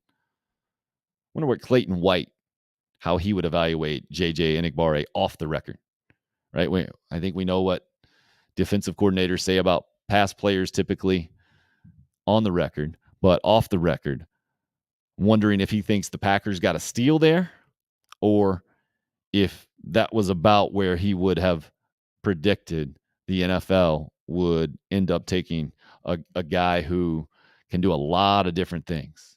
But that's not necessarily a compliment when it comes to the NFL draft, right? Specialization is a lot of the times more valuable to the NFL than doing a lot of things well and being a guy who has produced a bunch even in college. You got to wow them with a time in the 40 or a certain shuttle time, perform how they need you to perform in a drill. Your hip flexibility has to be at a certain level if you're a corner, the whole thing. But 179th to the Green Bay Packers. You talk about a good organization to go to, that's it. And then 4 picks later, Kevin Harris to the New England Patriots. Not quite sure obviously the Patriots have been tremendous and the gold standard in professional sports over the last couple of decades. But as a running back, I don't know if that's necessarily where you want to go, because they churn through running backs so often and tend to use them up and then send them on their way. I don't know if there's a great example. I'm trying to think about it through my head. I guess maybe the next team, the next Gamecock who got drafted, Nick Muse in the 7th round, the Minnesota Vikings, and Dalvin Cook is a good example of a franchise riding a big-time running back. I guess the Tennessee Titans with Derrick Henry would be the best example, right, of how they tailor their offense to him and how valuable the one running back is to those organizations. But I think those are the exceptions these days. I think the Patriots are way on the other end of the spectrum, where they'll plug and play so many different running backs. And so many guys have had some production. They've won a bunch of games, but they've never had that headline grabbing guy who is evolved and after year number 1 and year number 2 become the guy and made a ton of money and been the face of the team and the whole thing. So Kevin Harris to the New England Patriots, going to be really interesting to see. And Nick Muse with the Minnesota Vikings. Vikings, another great organization to go to right now in the NFL. Stable. They win, haven't won as much as they wanted to, haven't won in the playoffs nearly as much as they wanted to, but been above average for sure. Stable. Seem to know what to expect. Yeah, Corey Dillon, maybe the last heavy carry guy for the Pats. To me, I always remember Corey Dillon as a Bengal, and they kind of scooped him up after the Bengals had really used up a lot of Corey Dillon in the NFL. But being with the Minnesota Vikings and Nick Muse and another guy with an interesting career at Carolina, and maybe it's because of all the Gamecock transition in the last few years that I view that automatically in my head, a lot of these careers as interesting. Nick Muse being a transfer guy from William and Mary, having seen his brother play at Clemson on the defensive side of the ball, and now coming to Carolina, having a pretty outspoken personality while doing it. If you haven't seen the reaction video from him over the weekend, definitely check that out. You can check it out on my Twitter at Hill UFA, where I'm guessing you guys already know you can find me on Twitter. But the immediate backflip into the pool after his name was announced, never seen that before. Pretty unique. And to me, Muse is a unique guy and a unique personality. How will that fit with the Minnesota Vikings. How will that work in the NFL? I think he's got, if he can improve his blocking and be consistent catching the football, I think he can be the next in what has become a pretty good tight end tradition for the Gamecocks in the NFL. Jared Cook, man, his numbers in the NFL are tremendous. They really are. Wesley Saunders had a bit of a run in the NFL, even though his career in college kind of up and down. Hayden Hurst, big-time draft pick. Probably hasn't had the production in the NFL that he would have liked, but a big piece and a high-value guy at several of his stops. So can Nick Muse be that next guy? How will he be that next guy? Because 7th round, man, that's tough. 7th round, a lot of times you think you might rather go undrafted than go in the 7th round, because then you can pick your spot. And that kind of brings me back to the college football discussion. Saw a tweet over the weekend, my bad on the lack of attribution, say that can't believe all these college football players evaluating and choosing their destination based off of the best offer and their best fit to a team. Talking about NFL free agents that did not get drafted, and pointing out the hypocrisy of those who are claiming college football's in crisis, name, image, and likeness. Oh no, what are we going to do? I don't get it. I just don't get it. And I'm a little surprised none of you have tried to convince me today that it is a crisis, or it is the high concern that some people are trying to make it. I guess maybe we're more like-minded than I would have thought. Speaking of that, that's why we're going to be here every day. How much I enjoy talking about South Carolina sports and other issues, how much I love interacting with you. Appreciate, man, all the interaction today, and looking forward to bringing you some more guests who I know you'll appreciate their takes on things, and maybe we'll disagree. I'm hoping that will be the case, that we won't see things always eye to eye. To me, that's part of the fun, right? Not everybody sees it that way. Bearded Shogun via Twitter watched for less than 2 minutes today before the political BS came up. I am astounded at how poorly you guys understand what personal responsibility is and why this country was founded. Will not be watching any more political BS content from the show ever again. Then it's not for you, if that's how you see things. To me, I've always been a fan of the line that was described to Abraham Lincoln, I guess. I think I saw this come up in the George W. Bush administration, that George W. Bush surrounded himself with a cabinet of like-minded politicians or individuals, and Abraham Lincoln famously put a lot of his political opponents in his cabinet. I like hearing the other side. I think it's very important for us as not just adults, I was going to say as humans, to hear the other side. But the idea that we have to agree or take on that mindset to move forward with a relationship or respect is mind-boggling to me. I don't get that. And that's the agenda I'm hoping to advance here. Not right, not left, not you got to agree with me, other than the protecting our freedoms in this country agenda, which I never thought would be an agenda in this country, but it seems it has to be now. The value of listening and being respectful, exchanging ideas, seeing the other side, and knowing that we can disagree and still have other things in common, still have conversations, be respectful, not take ourselves too seriously, learn something from each other, and enjoy our lives moving forward. I feel like it's something that's lost. Maybe that's just the ridiculousness of social media, right? It's how you read it, how I can read it for sure. I take it out of context. Speaking of that, I'll take the college football crisis out of there. Oh, I should have put this up a while ago. The little ticker here. We got all kinds of toys and whistles and bells and the whole thing. Haven't played nearly as much music as I wanted to on this thing, and probably got on here and preached more than I would have wanted had I scripted out the 2 hours. But that's what a show is a lot of times. React to what pops up, and you move on from there. And I will never have a show on here, no matter if you guys think it's the greatest show ever. I will always go back, and I was thinking about this beforehand. If my big three, I've done this show before, right? Who are your big three? Baseball, basketball, and football in your lifetime. Michael Jordan would be number one for me. Brett Favre would be number two. Chipper Jones would be number three. Even if those guys had clicked in and I'd been able to talk to them for a half hour each on this program, I would definitely have watched it back and found plenty to be critical of.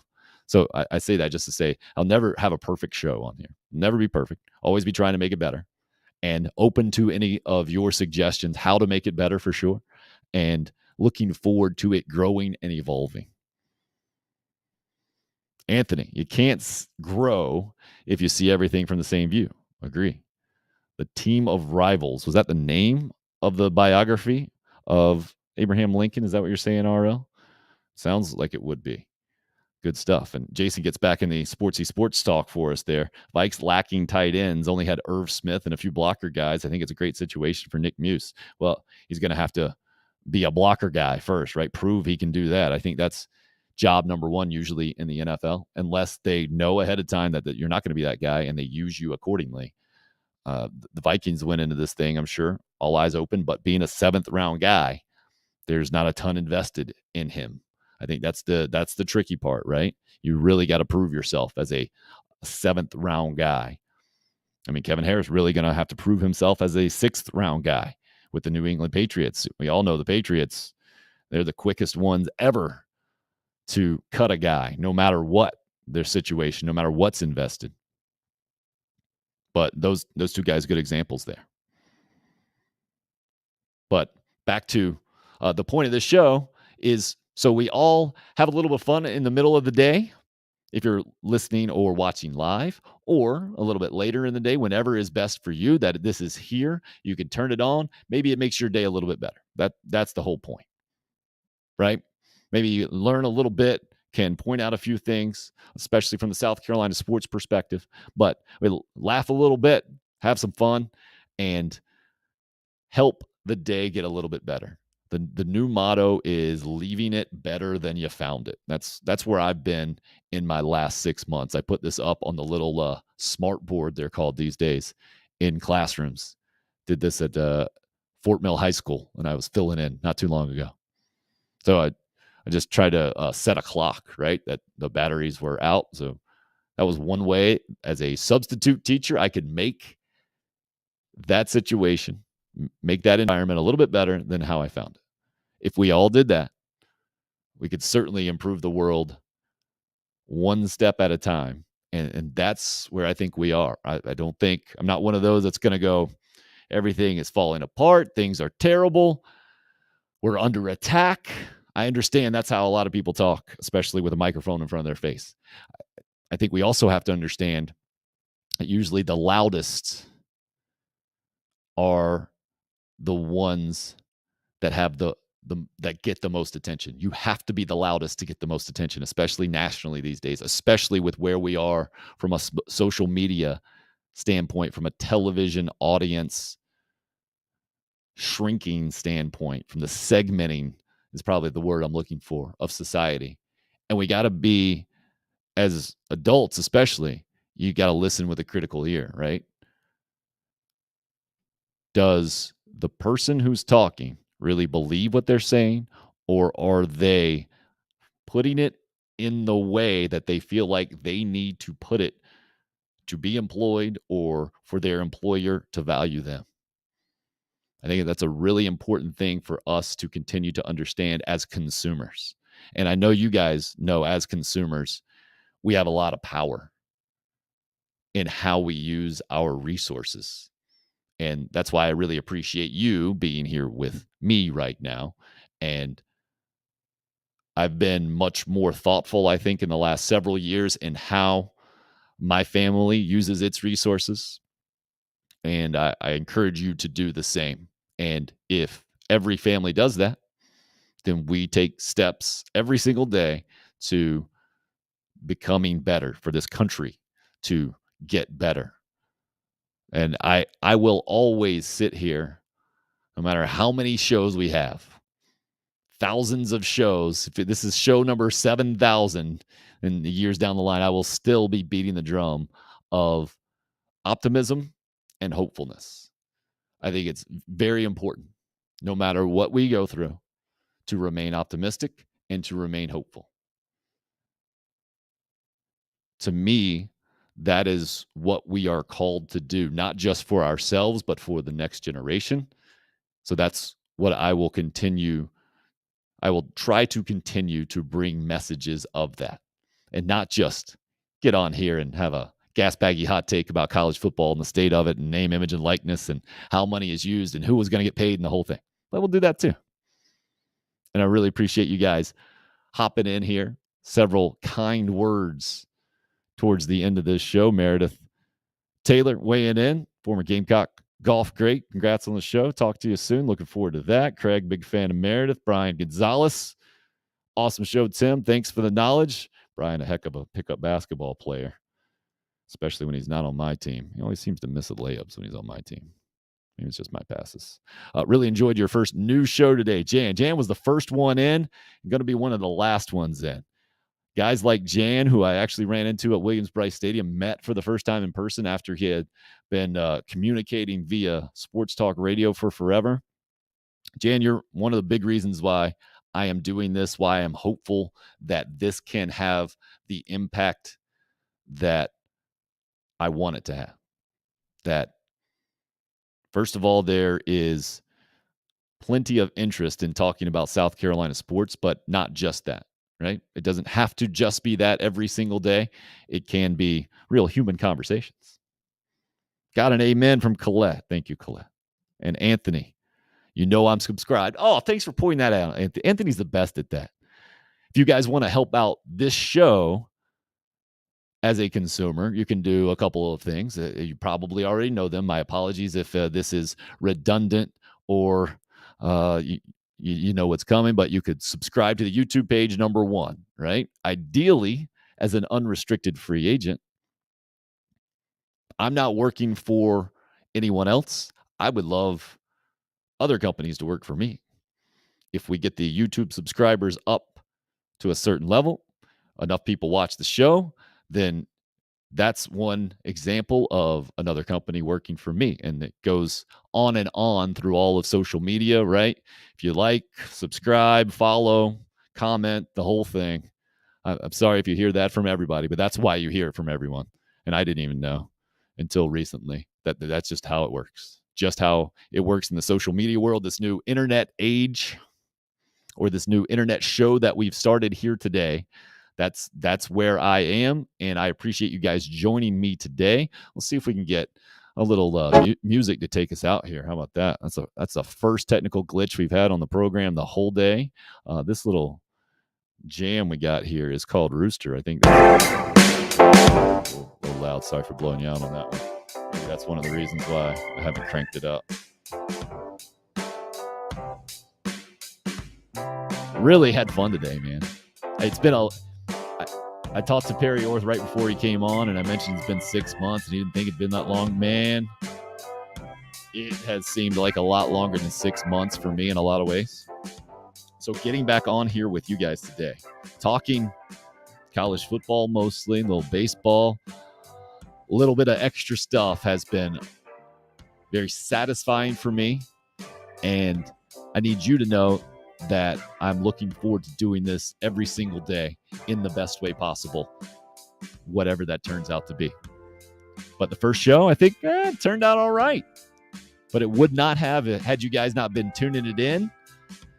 Again, if you missed any portion of the show, it's going to be automatically up on the YouTube page right after this thing is done. Also, it's going to shoot out to all the podcast platforms out there. I think still working on it. Takes a little bit longer for Apple and Google to approve it, but that's in the works. TimHillUFA.com is the website. Go check that out for anything else. Jan says we are all UFAs, or is that UFAs? Unrestricted free agents. Jason, you'll be back tomorrow. Looking forward to seeing you back tomorrow. Hope, great first show. Thank you, Hope. Tomorrow, again, Michael Roth set to join us, probably off the top there. We got Eric Kimry as well on deck. A couple of legendary Gamecocks in a lot of ways, and really good dudes in another way. So hoping you'll join us then. That'll do it for show number 1. Again, thank you for being a part of the very first Tim Hill Unrestricted Free Agent.